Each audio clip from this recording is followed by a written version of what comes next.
Bismillahirrahmanirrahim. Assalamualaikum warahmatullahi wabarakatuh. Perkenalkan, nama saya Damayanti, NIM 19.018.118. Di sini saya akan menjelaskan hasil tugas proyek saya, yaitu mengenai toko sepatu. Pertama, lokasinya. Toko sepatu ini berada di lokasi di kecamatan saya, yaitu di Kecamatan Pelampang, Kabupaten Sumbawa, Provinsi Nusa Tenggara Barat. Kedua, permasalahannya. Di toko sepatu tersebut masih mengelola datanya secara manual, baik dari data karyawan, data sepatu, pemasukan, dan bahkan penjualan, sehingga membuat pemilik toko tersebut kesulitan dalam mengelola datanya, terlebih untuk mengelola data pendapatan, sehingga mengakibatkan sulit dalam menghitung laba rugi yang didapat baik dalam jangka waktu per bulan maupun per tahun. Ketiga, yaitu kita mulai membuat database-nya. Pertama, mengidentifikasi data yang kita gunakan. Ada data karyawan, data sepatu, data pembeli, dan data membeli. Di sini data karyawan ada ID karyawan, nama karyawan, alamat karyawan, dan posisi. Data sepatu ada ID sepatu, merek sepatu, ukuran sepatu, dan stok sepatu, serta harga sepatu. Dan data pembeli ada ID pembeli, nama pembeli. Data membeli ada tanggal transaksi, ID beli, ID sepatu, jumlah barang. Sebenarnya ini tidak perlu ditulis, tetapi karena ini bakalan muncul ntar, makanya saya taruh di sini. Keempat, ada contoh isian data. Ini adalah contoh isian datanya. Data karyawan, data sepatu, data pembeli, dan data membeli. Kelima, diagram EIRD-nya.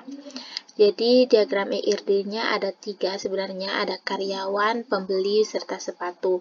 Jadi tabel membeli itu muncul dari relasi antara pembeli dan sepatu karena hubungannya many to many, sehingga muncul tabel baru yang bernama membeli.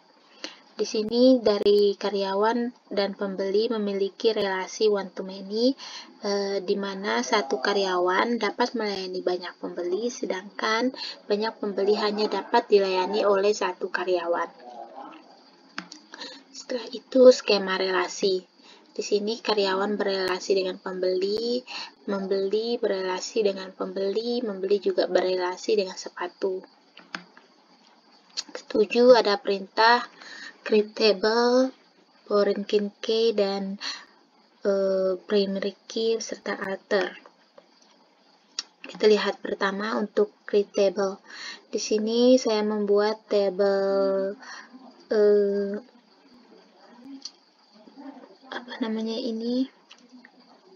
karyawan, dan primary key-nya yaitu ID karyawan. Terus create table pembeli, primary key-nya ID pembeli, create table sepatu, primary key-nya ID sepatu, serta create table membeli terdapat foreign key dan primary key, yaitu foreign key-nya untuk ID sepatu dan ID pembeli. Untuk primary key-nya ada ID beli. Alter.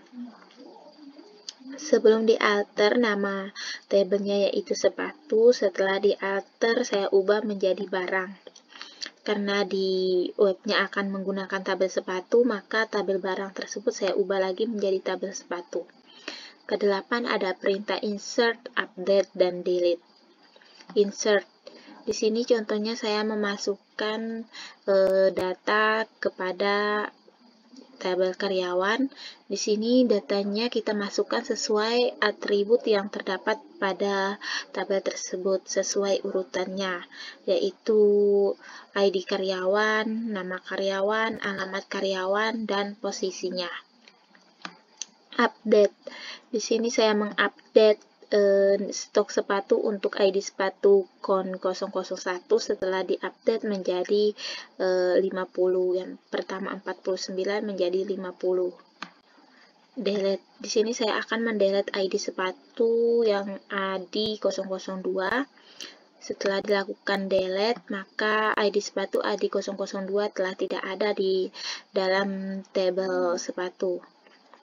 Kesembilan adalah select. Di sini saya menggunakan contohnya select bintang from sepatu, yaitu menampilkan semua data yang terdapat pada dalam tabel sepatu. Ke-10 adalah where. Di sini saya menggunakan select ukuran sepatu from sepatu where ID sepatu sama dengan con 001. Maka akan ditampilkan ukuran sepatu yang ID sepatunya con 001. Ke-11 ada where like. Di sini saya menggunakan contohnya select nama karyawan from karyawan where nama karyawan like ampersand. Ampersand di sini maksudnya di mana nama karyawannya yang memiliki huruf awal namanya yang berhuruf M, maka akan menampilkan semua karyawan yang nama depannya dimulai dari huruf M. Ada Miranda dan Muldi. Ke-12 adalah order by, yaitu mengurutkan. Di sini saya menggunakan select ID karyawan, nama karyawan, alamat karyawan, posisi from karyawan, order by, nama karyawan, ASC. Akan mengurutkannya dari A ke Z. Setelah itu ada agregasi dan juga join, ada group by dan subquery. Di sini ada trigger. Di sini triggernya yaitu pada tabel membeli, mengupdate stok pada tabel sepatu ketika dilakukannya pembelian pada tabel membeli. Ketika tabel membeli melakukan penjualan, maka stok sepatu pada tabel sepatu akan berkurang sesuai jumlah sepatu yang dibeli pada tabel membeli.